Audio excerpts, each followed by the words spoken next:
Suku Cherokee adalah salah satu suku asli Amerika yang memiliki sejarah panjang dan wilayah tinggal yang cukup luas sebelum dan setelah kedatangan bangsa Eropa. Sebelum ada kontak dengan bangsa Eropa, suku Cherokee tinggal di wilayah yang luas di bagian tenggara Amerika Utara, terutama di North Carolina, South Carolina, Tennessee bagian timur, Georgia bagian utara, Alabama bagian utara.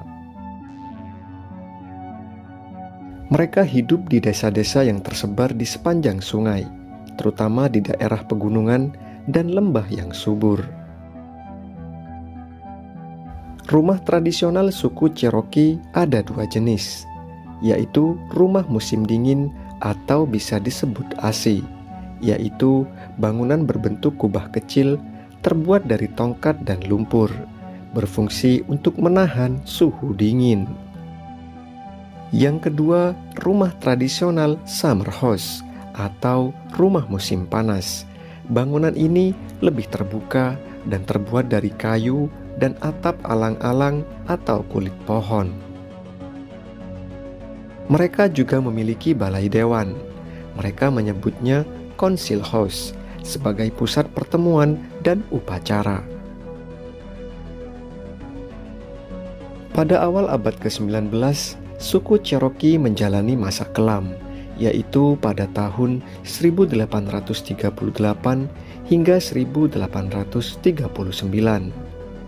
Pemerintah Amerika Serikat memaksa suku Cherokee untuk meninggalkan tanah leluhur mereka melalui kebijakan Indian Removal yang mengakibatkan perjalanan ke Indian Territory yang kini disebut Oklahoma dalam peristiwa tragis yang dikenal sebagai Trail of Tears. Pada saat itu, ribuan suku Cherokee meninggal dunia karena kelaparan, terserang penyakit, dan cuaca buruk selama perjalanan. Untuk saat ini, suku Cherokee tersebar dalam 3 kelompok utama. Kelompok Eastern Band of Cherokee Indians yang berlokasi di Kuala Boundary di barat North Carolina, yang merupakan keturunan suku Cherokee yang tetap tinggal di tanah leluhur mereka dan tidak ikut dalam Trail of Tears. Kelompok yang kedua yaitu Cherokee Nation. Mereka tinggal di Northeast Oklahoma yang merupakan suku terbesar dari keturunan Cherokee yang direlokasi ke Oklahoma. Yang ketiga adalah kelompok United Kiowa Band of Cherokee Indians. Mereka juga tinggal di Oklahoma, tetapi lebih kecil dan terpisah dari Cherokee Nation. Suku Cherokee menganut agama tradisional, yaitu bentuk kepercayaan spiritual yang sangat erat dengan alam, roh leluhur, dan kekuatan supranatural yang mereka sebut sebagai Manitou atau Yoa. Kepercayaan mereka bersifat animistik, yang berarti mereka percaya bahwa semua benda alam seperti batu, pohon, sungai, dan hewan memiliki roh atau jiwa. Beberapa elemen utama dari kepercayaan Cherokee tradisional yaitu Yoa, yang merupakan sosok pencipta tertinggi dalam kepercayaan suku Cherokee, yang diyakini telah menciptakan dunia dan segala isinya. Mereka juga memiliki 4 arah mata angin yang memiliki makna spiritual dan simbolis yang kuat, dan sering muncul dalam upacara atau simbol suku. Upacara dan ritual seperti Green Corn Ceremony yang merupakan ritual penting untuk menyucikan diri dan berterima kasih kepada alam atas hasil panen mereka. Pemuka spiritual biasanya disebut medicine man atau shaman.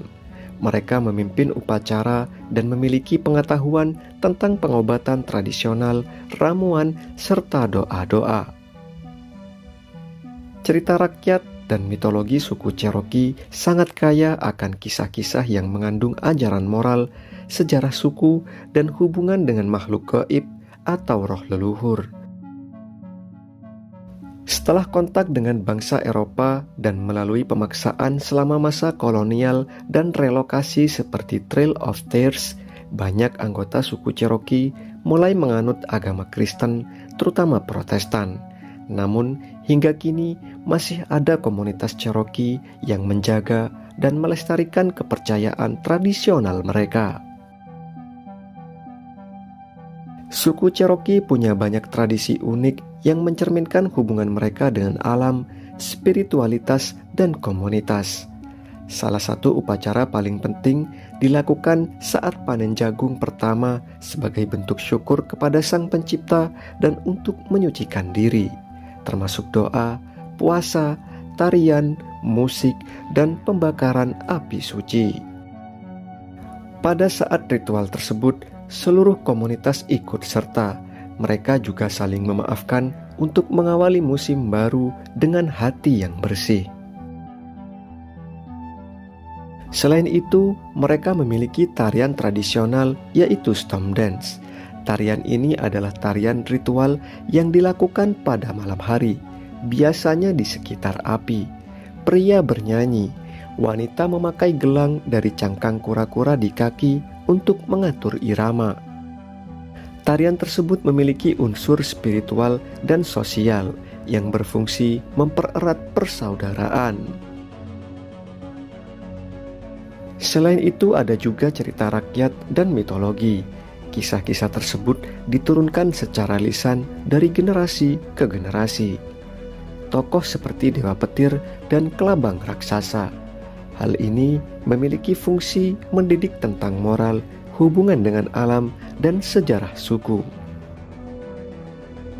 Suku Cherokee juga memiliki pengobatan tradisional yang sangat terkenal, yang biasanya menggunakan tanaman obat dan melalui doa-doa serta ritual penyembuhan.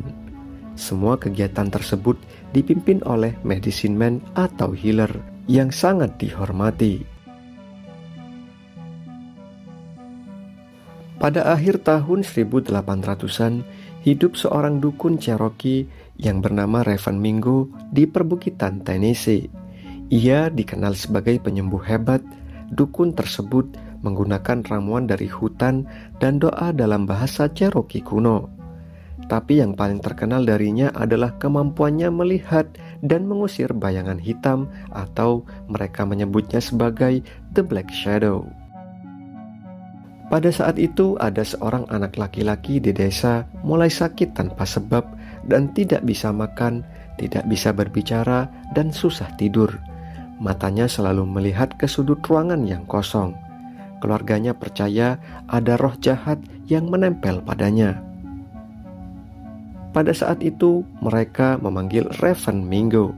Ia masuk ke rumah bocah itu, menyalakan ramuan dari akar manis, tembakau liar, dan daun cedar. Saat itu asap memenuhi ruangan. Ia mulai bernyanyi dalam bahasa Cherokee, memanggil roh leluhur untuk membantu.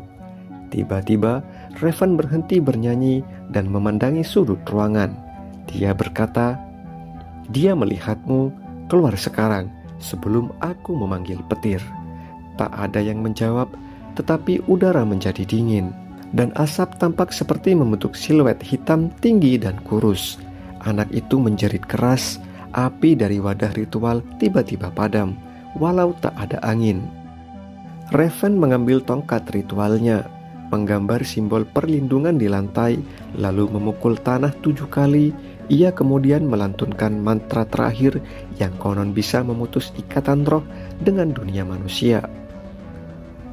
Setelah ritual selesai, anak itu langsung pingsan, tapi saat ia bangun, dia sudah bisa berbicara dan tersenyum lagi. Tapi ketika mereka melihat di tanah tempat bayangan itu muncul, tertinggal bekas jejak kaki aneh dan panjang, dengan 3 jari bengkok ke belakang. Beberapa malam setelah itu, orang-orang mengaku melihat sosok bayangan tinggi berdiri jauh di pohon, menatap ke arah rumah Raven. Tapi dia tidak pernah diganggu lagi. Konon karena ia sudah ditandai sebagai yang tidak boleh disentuh oleh roh manapun. Raven Mingo hidup sampai usia tua, dan sampai akhir hidupnya tidak satu pun roh yang berani menantangnya lagi.